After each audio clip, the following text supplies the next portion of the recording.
جی hello every one, آپ سب جانتے ہیں کہ گرمی کا سیزن ہے اور شدید گرمی ہے، اور آج میں بھائی سے جاننا چاہ رہی ہوں جیسے کہ بھائی بہت سی وجوہات ہوتی ہے گرمی کی وجہ سے، بہت سی بیماریاں پیدا ہو جاتی ہیں، اور دیکھیں کہ بھائی گرمی کی جو شدید شدت ہو رہی ہے، بڑھ رہی ہے، اور ہم کس طرح گرمی کے مضر اثرات سے محفوظ رہ سکتے ہیں؟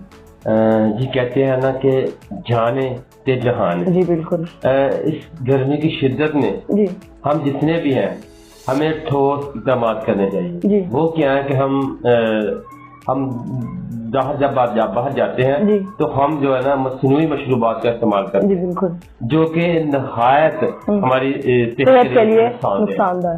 ہم اگر رب کی بنائی ہوئی نعمتیں ہیں، جی ہم اگر لیمو کا پانی کا استعمال کریں جی تو ہمارے لیے وہ بہت پرفیکٹ ہے. جی بالکل. اگر ہم ستو جو ہے ولیج میں گاؤں میں جو لوگ ہیں وہ جانتے ہیں اس کا استعمال کیا جائے تو وہ بھی بہت پرفیکٹ ہے. ٹھیک ہے. اس کے علاوہ ہم جو ہے لسی کا استعمال کر سکتے ہیں، وہ کچی ہو یا دہی کی ہو. دہی کی ہو بالکل، تو وہ بھی ہماری صحت کے لیے بہت بہتر ہے اس گرمی کی شدت میں. بجائے کہ ہم باہر کی چیزیں پئیں، مشروبات پئیں، گھر کے ٹوٹکے یا اللہ کی بنائی ہوئی نعمتیں بہت ہمارے لیے فائدہ مند. جی وہ بہت فائدہ مند ہے. جی بالکل، اس کا وہ مقصد ہے. جی بالکل. تو ہم جو ہے نا مصنوعی مشروبات کا استعمال زیادہ کرتے ہیں، جو کولڈ ڈرنک ہیں مختلف کمپنیوں کی ہیں، وہ ہماری صحت کے لیے بہت زیادہ نقصان دہ ہے، اور اس سے پھر ہمیں اور زیادہ بیماریاں بجائے اس گرمی کی شدت کو کم کرنے کے لیے اور بیماری جنم لیتی ہیں. جی بالکل. تو ہمیں ان چیزوں کا استعمال نہیں کرنا چاہیے. ہمیں جو رب کی بنائی ہوئی نعمتیں ہیں جتنی بھی ہیں میں نے جو آپ کو بتائی ہیں وہ ان چیزوں کا استعمال کرنا چاہیے. وہ ہماری صحت کے لیے بہت ہی فائدہ مند ہے. بھائی آپ بتا رہی تھی کہ گرمی میں باہر جانے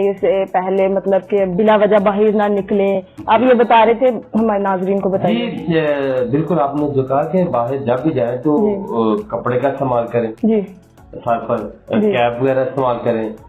ہم اینے کا استعمال کر سکتے ہیں. جی بالکل. ٹھیک ہے. ماسک کا استعمال کر سکتے ہیں، ٹیشو رومال. جی بالکل. بار بار آنکھوں پہ چھینٹے لگائیں پانی کے. بالکل. اور زیادہ سے زیادہ پانی سے ہی منہ دھوئیں، کیونکہ یہ ہے قدرتی چیز ہے، اس سے ہماری آنکھوں کو کیا نیچرل وہ تھنگس پہنچتی ہے جس سے ہماری آنکھیں خراب نہیں ہوتی. کیونکہ بھائی یہ جو گرمی کے اثرات ہے، یہ مضر اثرات جو ہے وہ آ رہے ہیں، کیونکہ اوزون کی تہہ تو بہت پتلی ہوتی جا رہی ہے، پتلی ہو چکی ہے. اس کی وجہ سے نا پھر وہ گرمی کی شدت جو بڑھ گئی ہے، اور سورج کی جو مضر شعاعیں وہ زمین پر آ رہی ہیں. اس سے بچنے کے لیے جو میں نے بتایا کہ ان چیزوں کا استعمال کریں اور کوشش کریں کم سے کم باہر نکلے، اور بلا وجہ گھر سے باہر نہ نکلے.